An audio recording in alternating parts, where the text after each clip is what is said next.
लगभग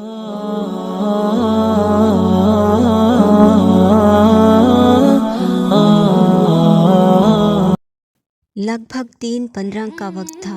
अचानक से घड़ी का अलार्म बजा तो तहज्जुद का वक्त हो चुका था। वज़ू करने के लिए बिस्तर से उठी, देखा आसमान बहुत पुरसुकून था। काले स्याह बादलों ने उसकी रौनक में इजाफा किया हुआ था। या अल्लाह ताला की आमद ने उसको खूबसूरत बना दिया था। ऊपर से टिमटिमाता हुआ चाँद और चमकते हुए सितारे देखकर कहने लगी, अल्लाह मैं आ गई हूँ। अल्लाह आपको पता है सख्त सर्दी की वजह से कभी कभी तहज्जुद के लिए गर्म बिस्तर छोड़ना बहुत मुश्किल लगता है, और कभी ऐसा होता है मेरी आँख दोबारा लग जाती है। लेकिन आपको पता है थोड़ी ही देर बाद मेरी आँख ऐसे खुल जाती है जैसे कोई मुझे जगाकर गायब हो गया हो, और फिर जहन में आता है कि आपने कोई फरिश्ता भेजा होगा कि जाओ मेरी बंदी को उठा के आओ, तहज्जुद का वक्त निकल ना जाए। जब मैं ये सोचती हूँ, मैं जल्दी जल्दी अपने जूते पहनकर अपना गर्म बिस्तर छोड़ती हूँ। पहले आसमान की तरफ देखकर आपको सलाम करती हूँ और फिर वज़ू करती हूँ। वज़ू करके जाए नमाज पर खड़ी हुई। सजदे में जाते ही उसने महसूस किया जैसे अल्लाह उसके बिल्कुल आगे बैठे हैं। सलाम फेरा, फिर एक कोने में बैठ गई। आ गए हैं आप ना? आप मुझे देख रहे हैं ना? अभी जाना नहीं है आपको? अल्लाह मैं आपके लिए अपना गर्म बिस्तर छोड़ कर आई हूँ। बहुत सी बातें करनी है मुझे आपसे। बैठी और बैठी रही। उस वक्त की खामोशी और सुकून को महसूस कर रही थी। नींद से आंखें फिर से बंद होने लगी कि अचानक से होश में आ गई और हाथ उठाकर बोली, मेरे प्यारे अल्लाह, मेरे माँ बाप को लंबी ज़िंदगी देना। अल्लाह उनको हमारी खुशियाँ देखना नसीब करना। अल्लाह उनका साया हम बहन भाई पर हमेशा कायम रखना। अल्लाह उनको हर परेशानी से दूर रखना। फिर अपने बहन भाइयों के लिए दुआ मांगने लगी, फिर अपने अजीज़ों के लिए दुआ करने लगी, फिर उनके लिए जिन्होंने उसको दुआ करने को कहा था, और आखिर में जब अपनी बारी आई तो खामोश हो गई और आंसू गिरने लगे। मुंह से कुछ ना बोल पाई, जैसे थक गई हो।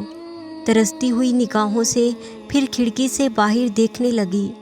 वो जैसे कोई दुआ बहुत वक्त से मांग रही थी जो अभी तक कबूल नहीं हुई थी। फिर से हाथ उठाए और बोली, मैं रोज़ आती हूँ आपके पास। आप तो तहज्जुद की दुआ कभी रद्द नहीं करते ना। बहुत वक्त हो गया। अल्लाह जो रास्ते पहले बंद थे वो अब तक बंद हैं। मैं बहुत थक जाती हूँ। कभी कभी बस दिल करता है इस लम्हे सिसकते हुए बोलूँगी और अगले लम्हे मेरी दुआ कबूल हो जाएगी। अब बहुत सब्र कर चुकी हूँ, लेकिन सब्र के अलावा मेरे पास है भी तो क्या। मेरा दिल बहुत अजियत में रहता है। सिर्फ उस वक्त खुद को सुकून में महसूस करती हूँ। ये एक दुआ है, उसको कबूल कर लें। अब तेरी बंदी बहुत थक गई है अल्लाह। और फिर से रोने लगी। उठकर बाहर गई, देखा ठंडी हवा चल रही थी और उसको महसूस हो रहा था जैसे उसकी दुआएं कबूल हो गई हैं। फिर लंबा सांस लेने के बाद वापस दोबारा कमरे में आ गई और फिर से जाए नमाज पर बैठते हुए खुद से कहने लगी, हाँ दुआएं रद्द नहीं होती।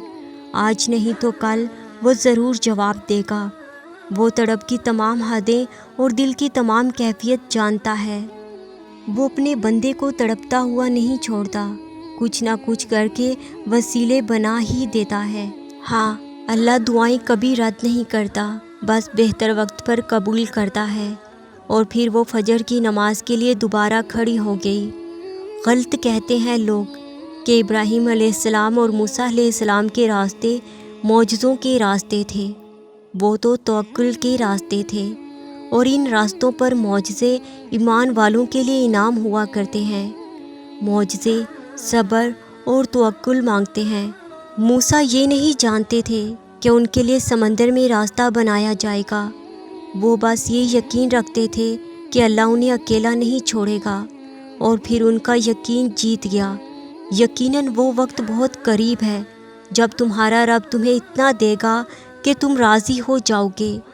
وہ تمہیں تمہاری من پسند چیز سے نواز دے گا جس کے لیے تم دن رات دعائیں مانگتے ہو۔ اللہ ہمارے سب درد جانتا ہے اور بے شک اب اس کی مدد دور نہیں۔